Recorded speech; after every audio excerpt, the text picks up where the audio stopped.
Kolar PLD ಬ್ಯಾಂಕಿನ ಅಧ್ಯಕ್ಷರು ಮತ್ತು ಉಪಾಧ್ಯಕ್ಷರ ಚುನಾವಣೆ ನಡೆದಿದ್ದು, ಈ ಚುನಾವಣೆಯಲ್ಲಿ ಕೋಲಾರ PLD ಬ್ಯಾಂಕಿನ ಅಧ್ಯಕ್ಷರಾಗಿ ತಲಗುಂದ ಸಾಮಾನ್ಯ ಕ್ಷೇತ್ರದಿಂದ ಗೆದ್ದಿರ್ತಕ್ಕಂಥ ಆತ್ಮೀಯರು ಸ್ನೇಹಿತರಾದಂಥ ಶಿವಕುಮಾರ್ ಅವರು ಮತ್ತು ಉಪಾಧ್ಯಕ್ಷರಾಗಿ ಹಿಂದೆ PLD ಬ್ಯಾಂಕಿನ ನಿರ್ದೇಶಕರಾಗಿ ಕೆಲಸ ಮಾಡಿ ಇವತ್ತು ಮಾನ್ಯ ಶಾಸಕರ ಶಿಫಾರಸಿನ ಮೇರೆಗೆ ಕೊತ್ತೂರು ಮಂಜುನಾಥ್ ಅವರ ಶಿಫಾರಸು ಮೇರೆಗೆ ಸರ್ಕಾರದಿಂದ ನಾಮನಿರ್ದೇಶನಾದಂಥ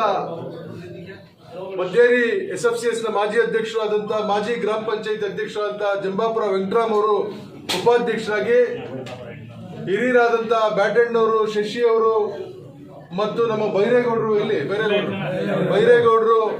ಮತ್ತು ನಮ್ಮ ಮಹಿಳಾ ಸದಸ್ಯರು ನಮ್ಮ ಲಕ್ಷ್ಮಕ್ಕನವರು ಮತ್ತು ನಮ್ಮ ಎಲ್ಲ ಸದಸ್ಯರ ಒಂದು ಸಹಕಾರದಿಂದ 8 ಮತಗಳನ್ನು ಪಡ್ಕೊಂಡು ಇವತ್ತು ಇವರು ಜಯಶಾಲಿಯಾಗಿದ್ದಾರೆ. ಇವತ್ತು ನಾನು ಅವರಿಬ್ಬರಿಗೂ ಕೂಡ ಅಧ್ಯಕ್ಷರಾದಂಥ ಶಿವಕುಮಾರ್ ಅವರಿಗೆ ಮತ್ತು ಉಪಾಧ್ಯಕ್ಷರಾದಂಥ ಜಂಬಾಪುರ ವೆಂಕಟರಾಮ್ ಅವರಿಗೆ